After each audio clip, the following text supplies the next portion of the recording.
샬롬, 하나님의 평안이 각 가정 가운데 있기를 소원합니다. 오늘 25일 화요일 새벽 예배 이제 시작하는데요. 우리 찬송가 438장, 내 영혼이 은총이보로 우리 예배의 문을 열도록 하겠습니다.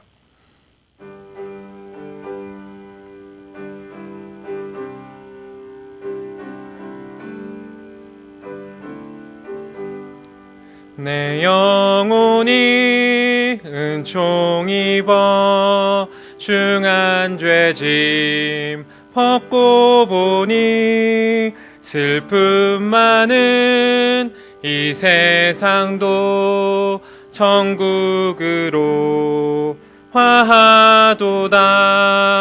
할렐루야 찬양하세.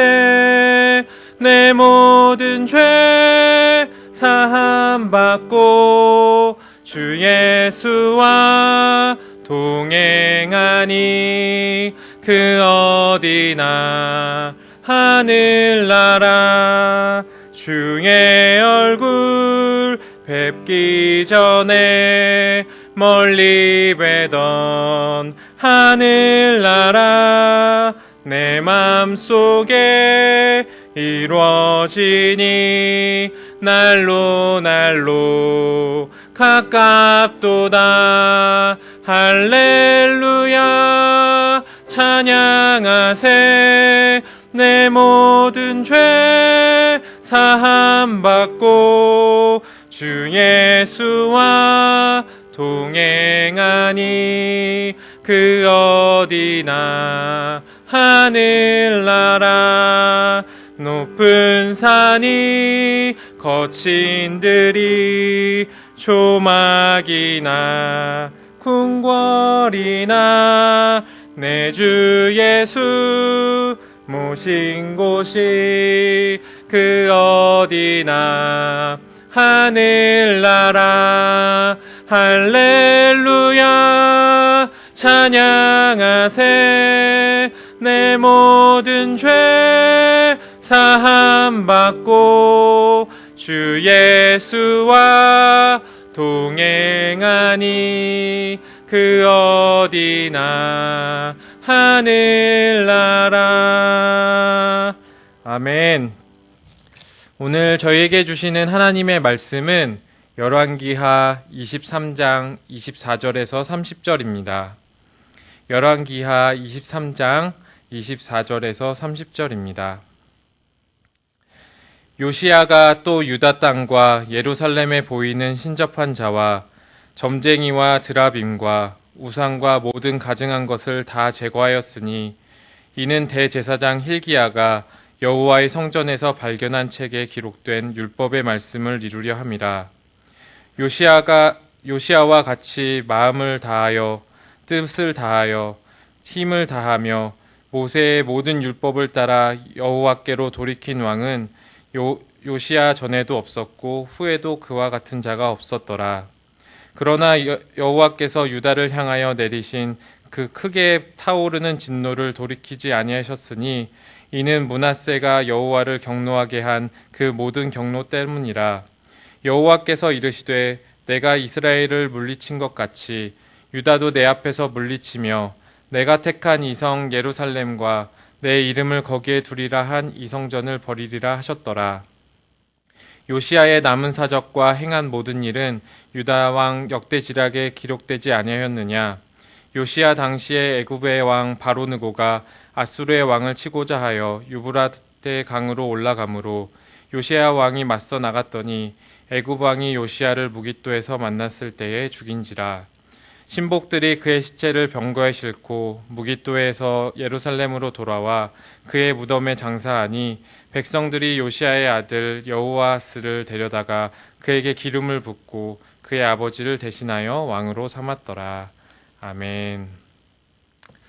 코로나19가 전 세계적으로 지금도 이렇게 진행 중에 있는데요. 이 코로나19가 전 세계로 퍼져나갈 그 초기 당시에 이 빌 게이츠는 자신의 생각을 공개적으로 나눈 적이 있습니다. 그 안에는 좋은 통찰들이 많이 있었고요. 우리가 돌아보아야 할 그 반성들도 있었습니다. 그 중에 하나는 우리 모두가 연결되어 있다는 점입니다. 우리 모두가 연결되어 있고 그리고 한 사람이 가진 그 영향력이 다른 사람에게까지 흘러간다는 것을 이 코로나19가 끊임없이 상기시켜 준다는 것이죠. 또 이 바이러스는 여건이 필요 없기 때문에 우리가 세워놓은 잘못된 그 경계들을 뛰어넘어 사람들에게 영향을 준다는 것입니다. 21세기를 사는 우리는 서로 떨어져 있는 각각의 존재로 보이지만 서로 깊이 연관되어 있고 영향력을 서로 주고받고 있습니다. 우리가 문화, 경제, 그리고 종교 등의 그 장벽들을 사이사이에 세워놓지만 그 벽들을 뛰어넘어서 서로에게 영향력을 주고 있다는 것이죠. 그런 의미에서 한 공동체의 리더는 굉장히 중요하다고 할 수 있습니다. 왜냐하면 그가 어떤 방향을 가졌는지 그리고 그가 어떤 태도를 취했는지에 따라서 수많은 것들이 자동적으로 결정이 되고요.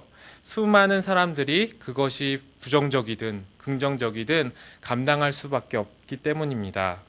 따라서 리더 한 사람이 방향을 바꾸는 것은 그 개인의 사건을 뛰어넘는 사회적 그리고 공동체적인 일이라고 할 수 있습니다.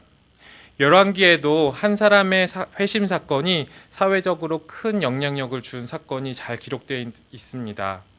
요시야 왕은 성전에서 발견된 그 율법책의 말씀을 통하여서 개인적인 신앙의 그 개혁 운동을 뛰어넘어서 온 나라와 백성들이 함께 참여하는 그러한 개혁 운동을 벌였던 사람입니다.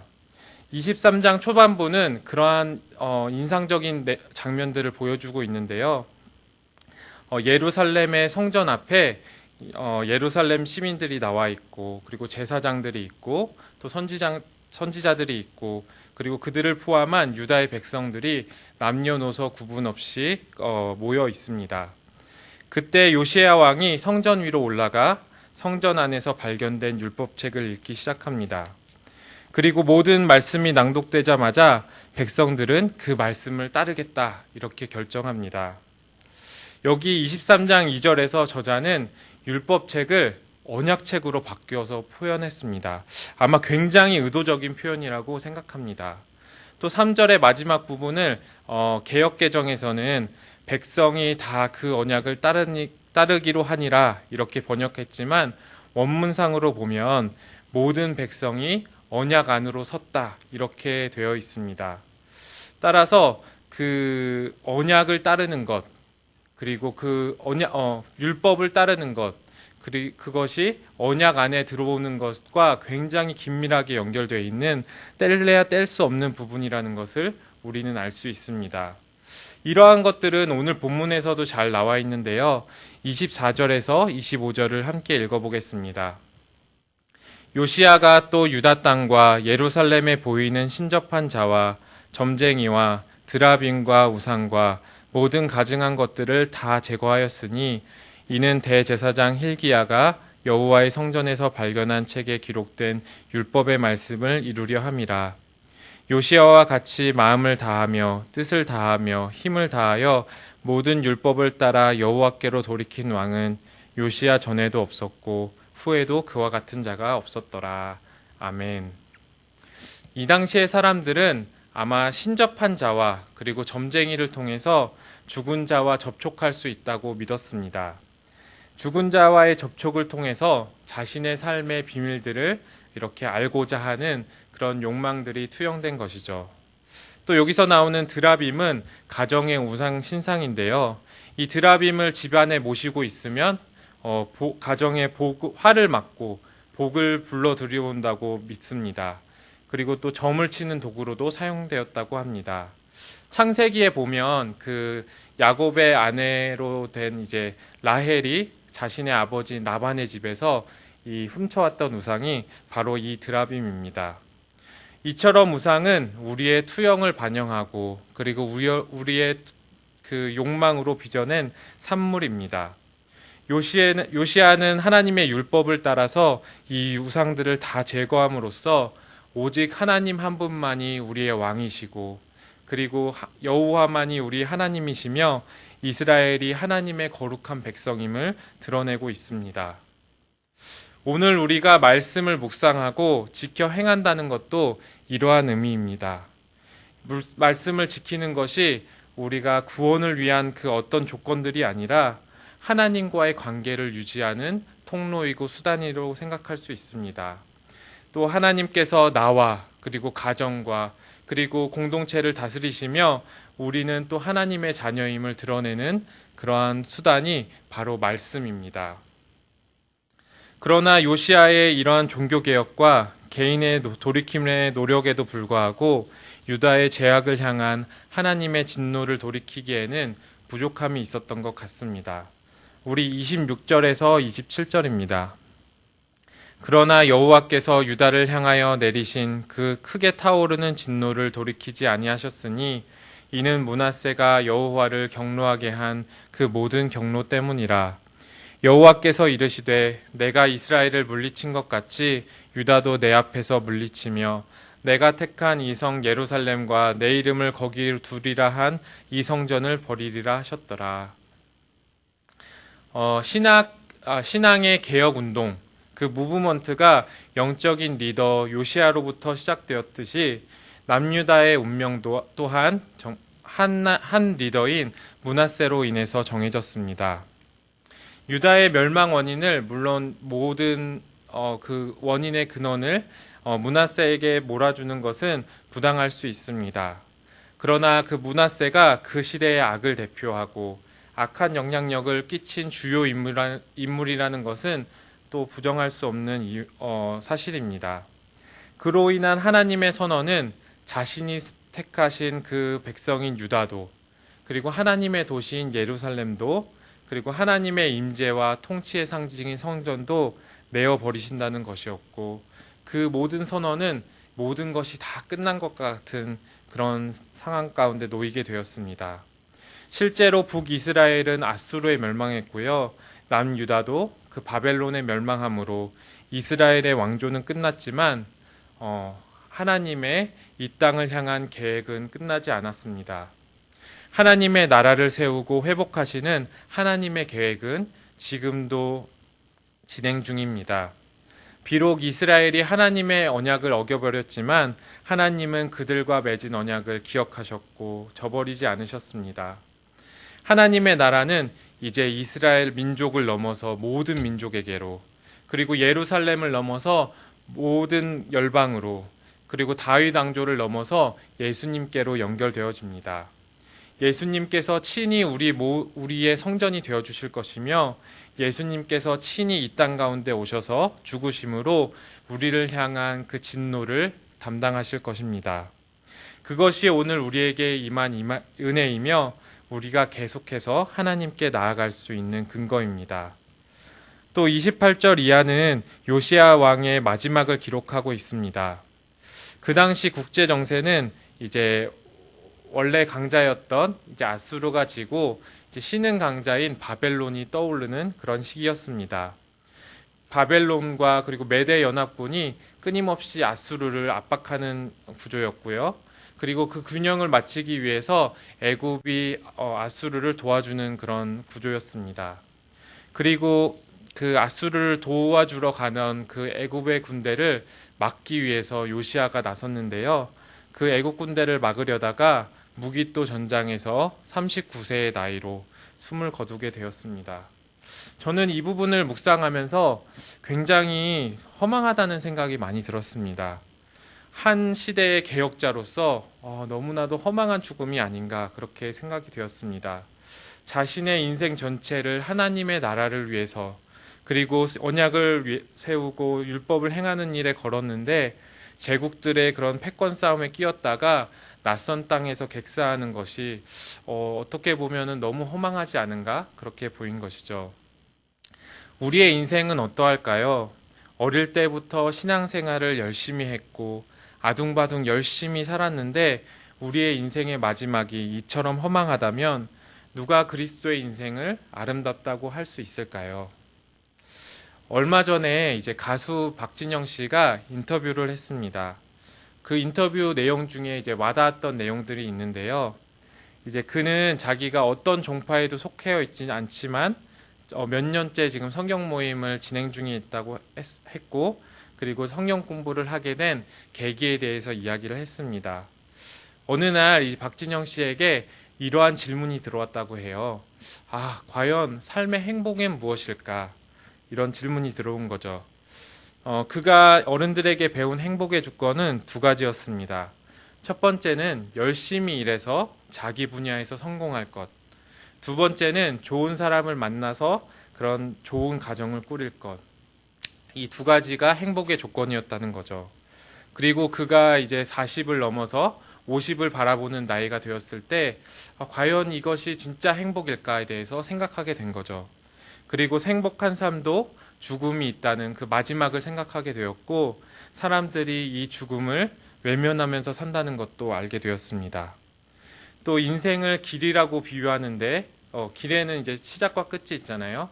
이 시작과 끝을 알 수 없다면 어디서부터 출발하고 어디로부터 끝나는지 이 시작과 끝을 알 수 없다면 인생의 전체가 흔들리는 것은 아닐까, 이런 것에 대해서 생각하게 되면서 그 인생과 죽음의 답에 대해서 성경에서 찾아내려는 그런 시도들이 있었다는 거죠. 박신영 씨의 그 말 전체를 받아들이기에는 무리가 있을지도 모르지만 죽음과 삶의 부분에 대해서 우리가 생각해 볼 여지가 있다고 생각합니다. 우리가 죽음을 어떻게 정리하느냐에 따라서 우리의 현재 삶의 모습과 질이 전혀 달라지게 된다는 것이죠. 사람들과 역사가 기억하는 요시야의 죽음은 허망했습니다. 그러나 하나님이 기억하시는 요시야의 죽음은 달랐습니다. 이렇게 기록되고 있습니다. 요시야와 같이 마음을 다하며 뜻을 다하여 모세의 모든 율법을 따라 여호와께로 돌이킨 왕은 요시야 전에도 없었고 후에도 그와 같은 자가 없었더라. 아멘. 여러분은 하나님과 남은 사람들에게 어떤 인생으로 기억되고 싶으신가요? 한 사람의 이 땅에서의 삶과 죽음은 영원한 삶의 그 연장선 위에서 하나님께 기억되고 평가될 것입니다. 기독교 문학가이시면서 시인인 그 김용표 씨는 죽음에 대해서 이런 글을 쓴 적이 있는데요. 잠깐 읽어보고 함께 생각해 봤으면 좋겠습니다. 한 인간은 하나의 우주입니다. 어떤 존재든 거대한 장편 소설입니다. 곁에서 아마득히 떠나가는 존엄한 우주를 배웅하면서 살아온 내력을 함초로이 기억하여 전하는 일은 얼마나 중요한지요. 고인을 대하는 애도에는 시한이 없습니다. 살리는 죽음과 곁으로 가는 애도는 이 시대의 종교로운 덕목입니다. 곡진하게 고인의 삶에 귀를 기울일 때 마지막 배웅은 이미 살아있는 죽음으로 다시 태어납니다. 오늘이 마지막일지도 모른다는 생각은 우리를 매일 필요한 존재로 살게 합니다. 오늘 하루 우리는 죽음을 묵상해야 합니다. 나는 왜 죽어야 하고, 그리고 하나님의 아들이신 예수님은 왜 죽으셔야만 했을까요? 우리의 왕 되시며 구원자 되시는 그 예수 그리스도의 죽음에 귀를 기울여야 합니다. 그리고 그분의 죽음을 마음으로 받아들일 때 우리 안에 살아있는 죽음이 되어지고, 그 살아있는 죽음이 우리의 존재의 의미를 밝혀주게 될 것입니다. 예수님의 죽음은 단순히 우리의 손안에 쥐어진 천국을 가는 열쇠가 아닙니다. 예수님의 죽음은 하나님 나라로의 초청장입니다. 하나님의 나라가 죄로 인한 심판을 피하는 그 피난처임과 동시에 우리가 매일 하나님의 말씀과 은혜로 살아가야 할 터전임을 우리에게 알려주고 있다는 것입니다. 우리는 그 하나님의 나라의 생명에 우리를 맡기고 그 흐름에 합류하여서 살아가고 행하는 법을 배워야 합니다. 그 생명은 바로 하나님과의 관계로부터 나옵니다. 말씀을 맺도록 하겠습니다. 오늘 열왕기서의 말씀은 우리에게 성공하는 리더십의 비밀들을 알려주진 않습니다. 이렇게 하면 성공할 거야, 저렇게 하면 실패할 거야, 이렇게 한다는 공식을 보여주는 것이 아닙니다. 오늘 본문이 우리에게 알려주는 것은 한 사람, 특히 영적인 리더인 한 사람이 하나님께로 돌이킴, 마음을 다하며 뜻을 다하며 힘을 다하여 돌이키는 그 삶이 공동체에게 얼마나 중요하고 영향을 미치는지를 보여줍니다. 그러나 그 한 사람의 노력에도 불구하고 죄를 향한 하나님의 진노를 돌이키지 못함을 보면서 뿌리 깊은 인간의 죄성과 연약함을 바라보게 합니다. 또한 별똥별과 같이 잠깐 빛나고 사라지는 인생의 덧없음도 동시에 바라봅니다.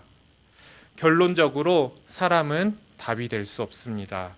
오직 예수님만이 길이요 진리요 생명이십니다. 예수님은 죄를 향한 하나님의 진노와 의를 향한 우리의 깊은 갈망을 모두 만족시켜 줄 수 있는 유일하신 분이십니다. 하나님은 우리를 절대로 포기하지 않으십니다. 하나님의 영원한 계획 안에서 예수님께서 우리의 왕과 구원자가 되어 주셨습니다. 그리고 우리가 오늘 그 예수 그리스도의 죽음에 귀를 기울이고 그 예수 그리스도의 죽음을 내 마음 가운데로 받아들일 때에 오늘 우리의 존재의 의미를 발견하고 그 의미대로 살아갈 수 있습니다. 예수님은 우리가 정해놓은 어떤 편견의 장벽 그리고 선입견의 경계를 뛰어넘어 지금도 생명력을 흘려보내고 계십니다. 나와 가정, 공동체의 진정한 리더가 예수님이심을 인정하시길 바랍니다. 그러함으로써 그분의 말씀과 은혜 안에 거함으로 공의와 정의와 사랑이 그 공동체 안에 그리고 가정 안에 내 안에 가득하기를 예수님의 이름으로 축원합니다. 아멘. 우리 함께 기도하도록 하겠습니다. 하나님 아버지, 오늘 요시야의 말씀을 통하여서 하나님 그 개혁의 마지막을 바라보면서 한 사람의 리더가 얼마나 중요한지를 다시금 보게 되었습니다.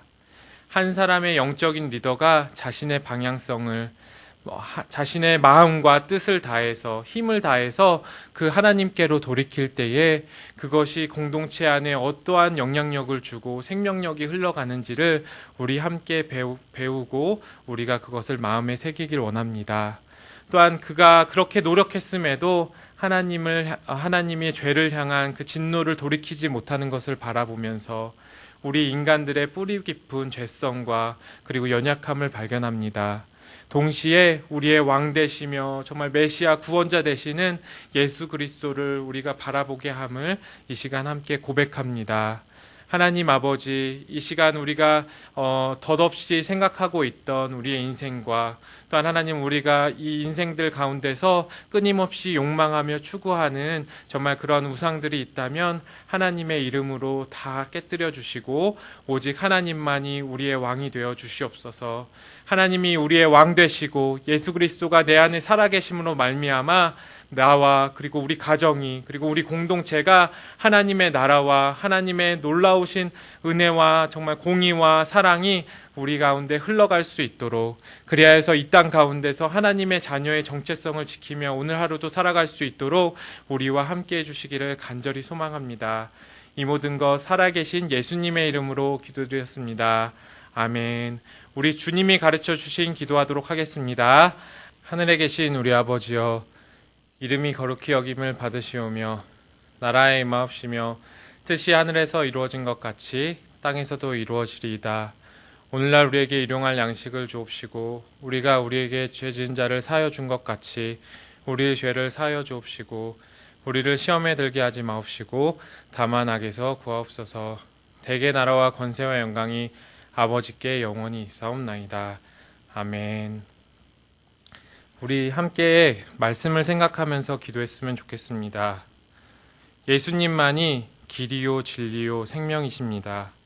내 욕망으로 투영되고 빚어진 우상들이 있다면 하나님 깨뜨려 주시고 오직 예수님만을 나와 가정과 공동체의 진정한 왕이며 리더로 인정하도록 기도해 주시기 바랍니다. 또한 나의 삶의 인생의 가치를 깨닫고 부족한 인생이지만 하나님의 나라를 세워가는 통로로 아름답게 사용되도록 자신을 위해서 기도해 주셨으면 좋겠습니다. 또한 이 나라가 너무나도 힘들고 어려운 시기들을 지나고 있는데 고통하는 이들에게 하나님께서 함께 하시도록 같이 기도해 주시고요. 우리가 가져온 나온 기도 제목을 따라서 함께 기도하겠습니다. 기도하겠습니다.